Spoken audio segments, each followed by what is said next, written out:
Pak, gimana Pak sikap MUI terkait korban, namun di tengah PMK ini Pak menyakitkan? Kita harus berhati-hati ya. Keselamatan jiwa manusia dan kesehatan mereka tentu harus menjadi prioritas. Oleh karena itu kita mengharapkan supaya hewan yang dipotong dalam Idul Adha kali ini adalah hewan-hewan yang benar-benar sudah terseleksi ya. Artinya kesehatannya tidak bermasalah. Sehingga kalau seandainya hewan itu dipotong dan daging dikonsumsi oleh masyarakat ya, tidak akan membuat bencana malapetaka ya. Karena kita sudah letih dan sudah lelah sekali nih dengan COVID-19. Kemudian jangan sampai pula nih masalah penyakit mulut dan kuku hewan ini juga akan menimbulkan masalah baru ya. Oleh karena itu bagi saya kerjasama yang apik dan antara pemerintah dan masyarakat menjadi sesuatu yang sangat dituntut dan diperlukan ya. Dan termasuk dengan lembaga-lembaga yang akan menyelenggarakan korban seperti Human Initiative ini. Sampai gitu. Fatwa MUI sendiri gimana? Kalau bagi MUI ya, jika seandainya hewan yang akan dipotong itu terkena oleh penyakit mulut dan kuku dan tingkatnya sangat berat ya, dan kalau dikonsumsi akan berbahaya, maka MUI menyatakan hewan itu tidak boleh dipotong. Dan kalau seandainya dipotong juga ya, maka berarti mereka telah mengabaikan ya ajaran dari agama Islam itu sendiri. Karena dalam ajaran agama kita ya ada ayat bunyinya wala tulqu biaidikum ila tahlukah, jangan kamu biarkan diri kamu jatuh ke lembah kebinasaan ya. Jadi oleh karena itu kalau seandainya hewan korbannya akan membuat binasa ya berarti kita melanggar firman Allah gitu. Dan kita juga tidak boleh mencelakai diri kita dan mencelakai diri orang lain. Jadi niat kita baik ya, tetapi jangan dicukupkan hanya dengan niat baik ya. Prosesnya pun juga harus baik. Oleh karena itu hewan yang akan kita potong dalam kesempatan Idul Adha ini adalah hewan-hewan yang memang secara higienis ya bisa dipertanggungjawabkan. Dan disinilah saya melihat peran dari dan arti dari lembaga-lembaga yang menyelenggarakan pemotongan hewan ya seperti Human Initiative ini. Ya artinya bagaimana mereka bisa membantu umat ya untuk memilih hewan-hewan yang sehat gitu ya. Karena dalam ajaran agama kita kan kita disuruh untuk mengorbankan hewan-hewan yang sehat, yang baik, yang bagus gitu, yang tidak akan menimbulkan masalah. Terima kasih Pak. Terima kasih Pak. Ya, Terima kasih. Jadi pertanyaan saya adalah yang berkorban kan suka mendelegasikan penyelenggaraan pemotong hewannya kepada institusi dan lembaga-lembaga termasuk diantaranya Human Inisiatif ini. Nah, oleh karena itu saya menghimbau dengan sangat ya kepada semua lembaga dan institusi yang menyelenggarakan penyembelihan hewan korban ini supaya melaksanakan tugasnya dengan rasa penuh tanggung jawab. Tanggung jawabnya tidak hanya terhadap manusia atau pertanggungjawaban bersifat insaniah, tetapi juga pertanggungjawaban yang bersifat ilahiyah. Karena apa yang dilakukan oleh institusi dan lembaga penyelenggara korban ini, karena itu adalah tindakan, maka tindakan itu tentu ada hukumnya. Setiap apa yang kita lakukan ada hukumnya. Kalau seandainya itu yang kita lakukan baik, ya maka kita akan dapat pahala. Tetapi kalau yang kita lakukan tidak baik, maka kita yang menyelenggarakannya akan mendapat dosa. Ya. Bagi si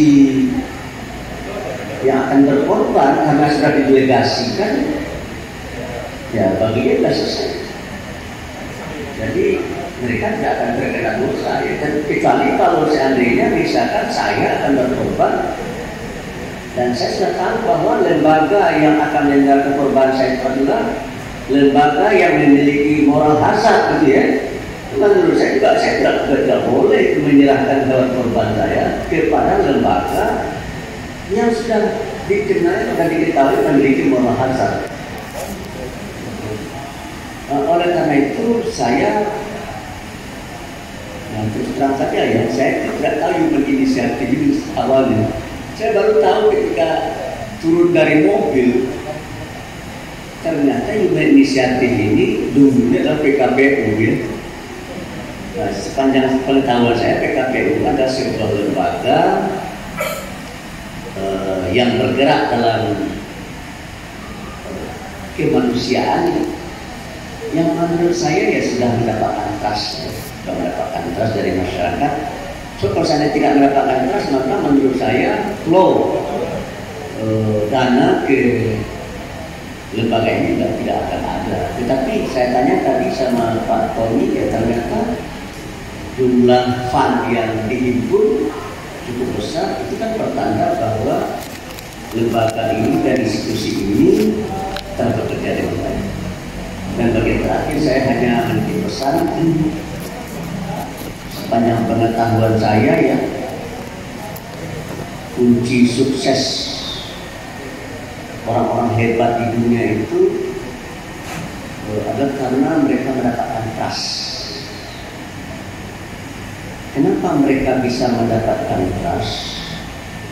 Karena mereka telah berlaku mampu ya meniru sifat Nabi. Kita tahu sifat Nabi itu ada 4: sidik, amanah, fatonah, tabligh. Sidik dan amanah itu akan melakukan trust. Fatonah itu kreativiti, inisiatif. Dan pada diri Bill Gates menyatakan, saya menyimpulkan ada 3 kunci sukses Bill Gates itu. Yang pertama adalah trust, yang kedua adalah innovation, yang ketiga networking.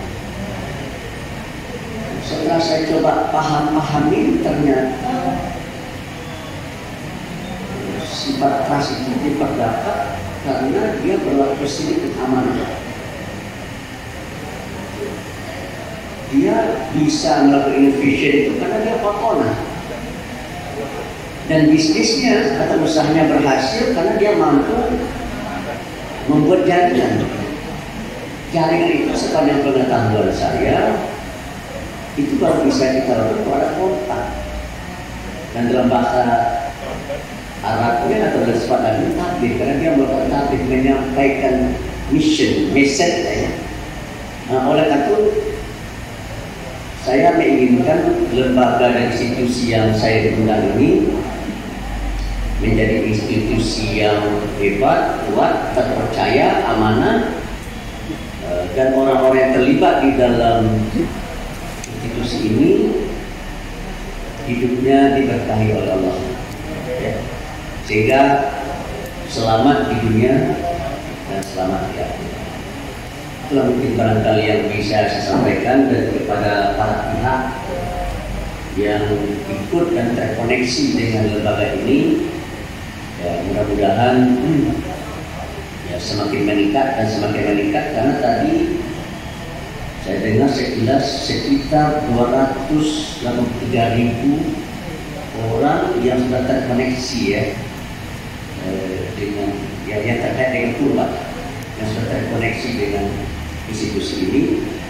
Dan mudah-mudahan institusi ini atau lembaga ini semakin bisa memperbaiki dan meningkatkan lagi kinerjanya, sehingga dengan demikian kita harapkan kontribusi dari lembaga ini terhadap kemajuan umat, kemajuan bangsa dan kemanusiaan akan semakin dirasakan.